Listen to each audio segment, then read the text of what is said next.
que ça, on parle de puces qu'on pourra s'implanter. Ce sera quand ça? Certainement dans les 10 années à venir.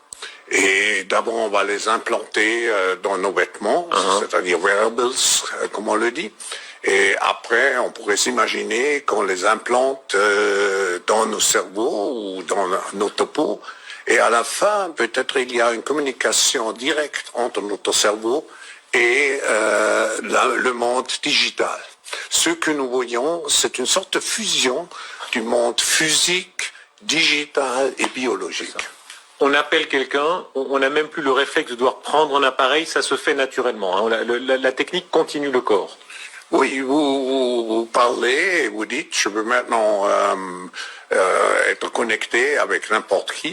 Et d'abord, vous avez les robots personnalisés. Et j'ai vu que M. Zuckerberg a prédit qu'à la fin de l'année, il va avoir son robot, son butler personnalisé qui est à sa disposition. Donc, comme dans Downton Abbey, on aura son butler personnel, son serviteur, son esclave. Oui, mais il y a une différence. C'est un serviteur qui, avec l'intelligence artificielle, apprend et qui n'est pas seulement votre assistant pour des travaux manuels, qui peut vraiment être un partenaire intellectuel de vous.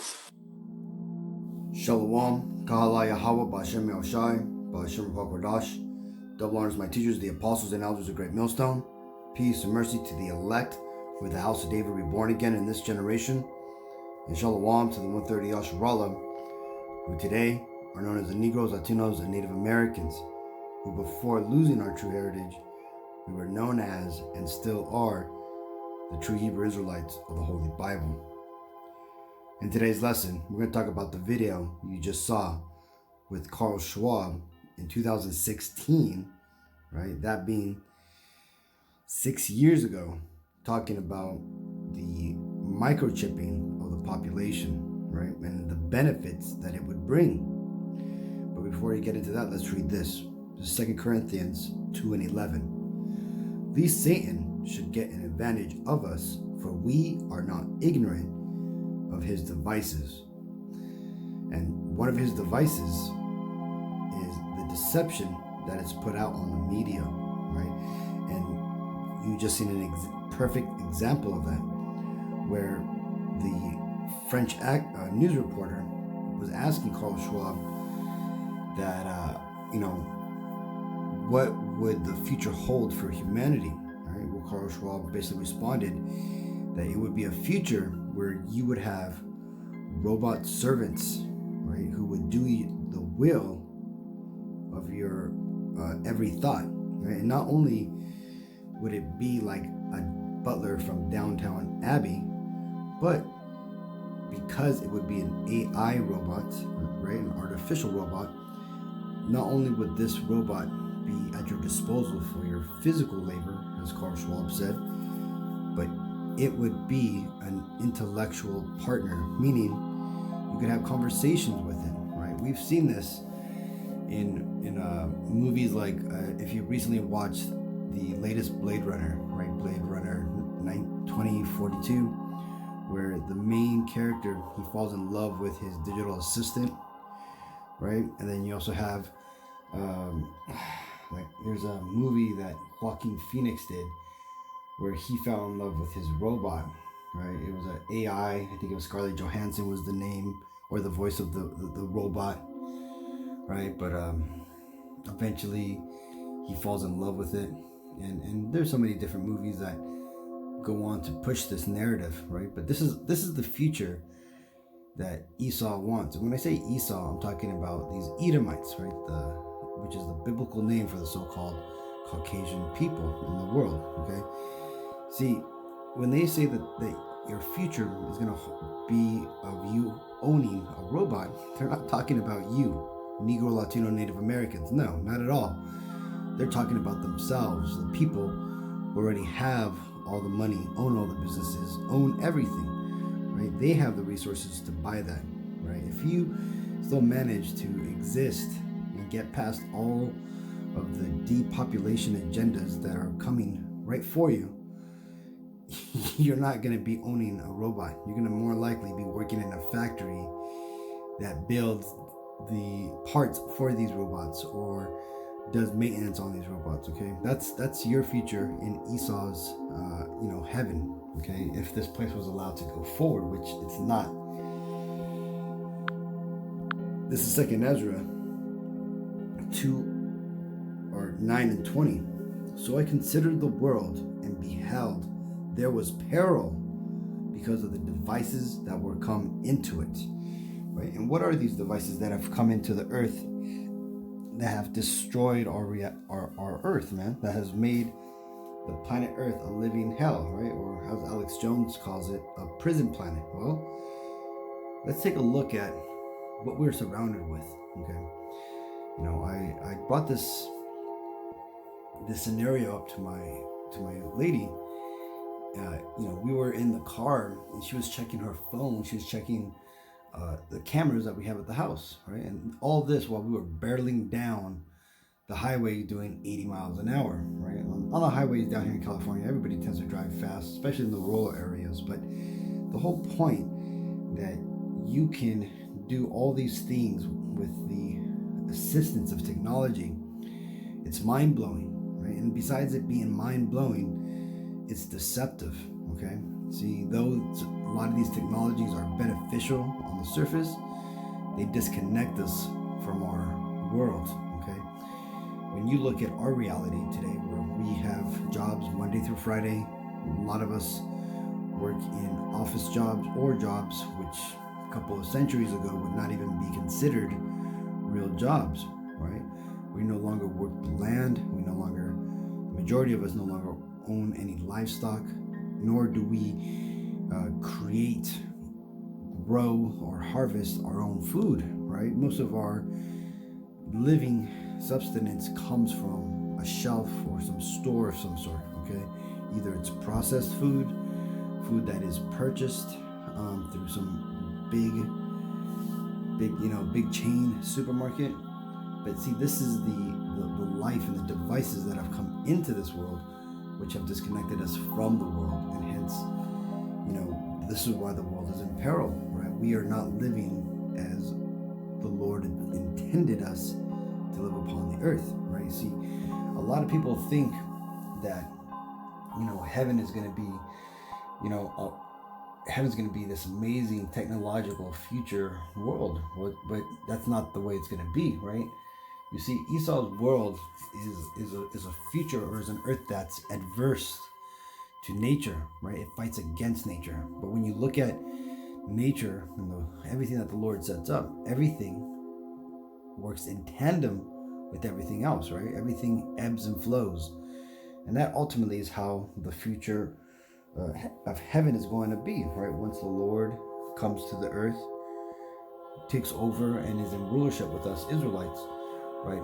The earth, yes, we're going to have technological advancements beyond what has been imagined, right? But it's going to be on another level, not something that we've seen today, right? Some people have imagined of what's going to, we're going to have control over things like frequencies, unlimited power, things like that.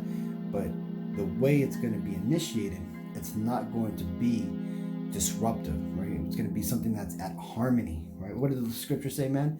That the Lord would put somebody over the earth that is profitable, right? Well, the only way that the Lord can be profitable is that if he goes along with the way that things are meant to go along with, okay? Now, so that being said, the devices, like it tells you here in the scripture, that have come into this world are ultimately, are to destroy our connection to this world, right? And these are all things that, like I said, separate us from the Lord, from the earth, and ultimately put the world into peril, okay? And, at the least, it's little things that are artificial, and at the most, it's going to be things like the chip, right? Which these devils are ultimately going to try to use to claim your soul. This 2nd Ezra 5:1. Nevertheless, as coming the tokens, behold, the day shall come that they which dwell upon earth shall be taken in a great number, and the way of truth shall be hidden, and the land shall be barren of faith, right? And that's talking about right now, right? In the soon coming future, which we are about to go into. You see, because right now there's many tokens being showed, right? With the whole Russia and Ukraine thing, right? The China and Taiwan, or Hong Kong, excuse me. Then you got China and the South China Seas, disputing there. You got what else? North Korea and America, Israel and Iran. So you have all these wars and rumors of wars going on, right? You just had the Vice President Kamala Harris come out talking about peace and security, right? What does the scripture say, man? Then they shall say, peace and safety. Then sudden destruction shall come upon them, right? So you see, we're seeing all these signs and tokens, right? We're about to come upon the Passover, which is March 16th, I believe, right? So, we're coming, to these important points, in our timeline, people, right? We're living close to the end of the world, right? Before the second coming of the Messiah, right? And the Lord is showing many of these tokens, these signs of His soon coming, right? And then in that, like the scripture says, man, there's during this end time, that many are going to be taken. Now, where are they going to be taken? Are they going to be taken down to the store for some ice cream? No, they're going to be taken and ultimately put to death. Okay, because why is that? Because they were not chosen.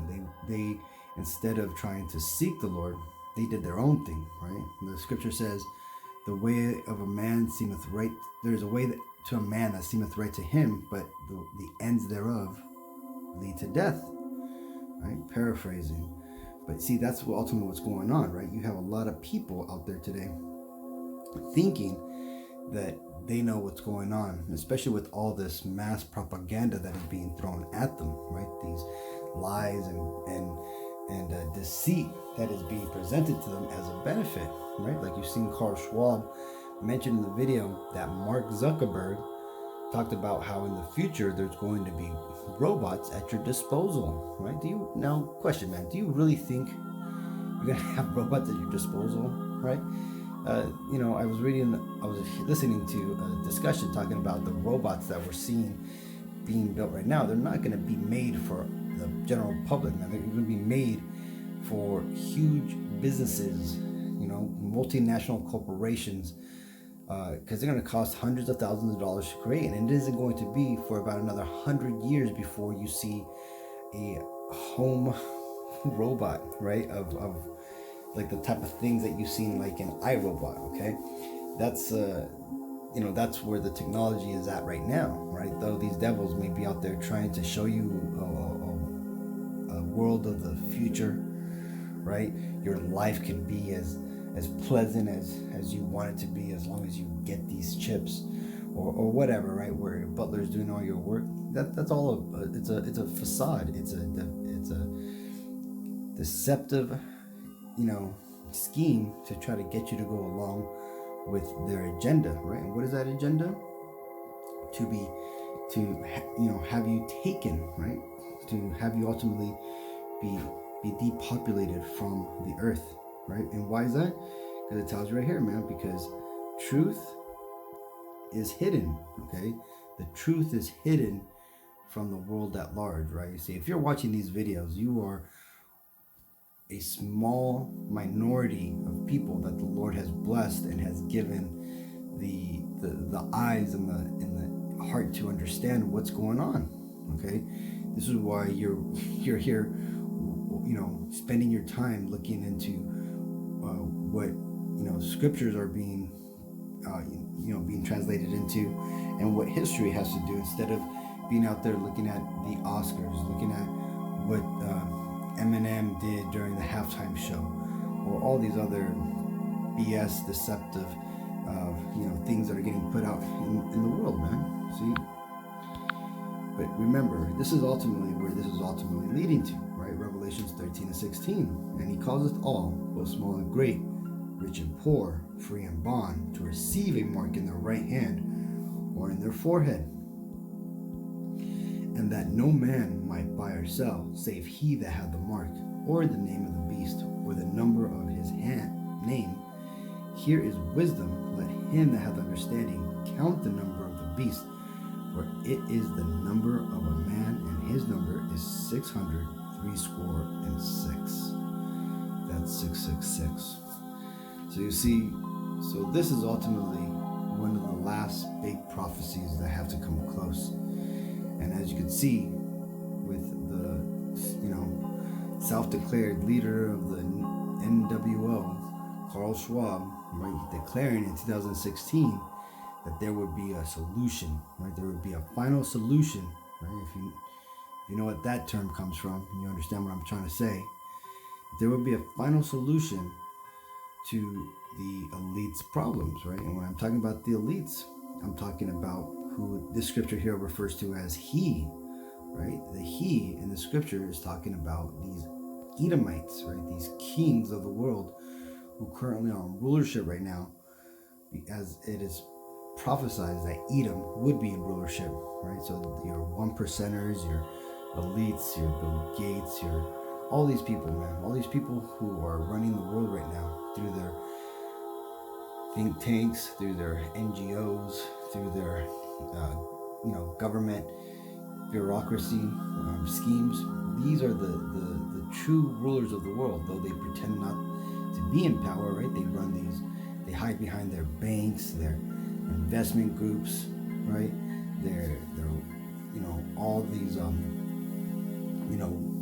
businesses and non-profit organizations, right? It's not the presidents and the prime ministers or the senators or the congressmen who run this world. They are simply just the stewards, right? They are the noblemen who are in service to the true kings and nobles of this earth, okay?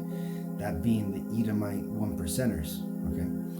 So hopefully this video is edifying. Until the next time, I want to give all honor and glory and praises to Yahweh, Bashem Yahushai, Bashem Rakokwadash, Brakat Yahweh, Brakat Yahushai, Brakat Yahweh, Brakat Yahushai, Brakat Yahweh, Brakat Yahushai, Bashem Rakokwadash.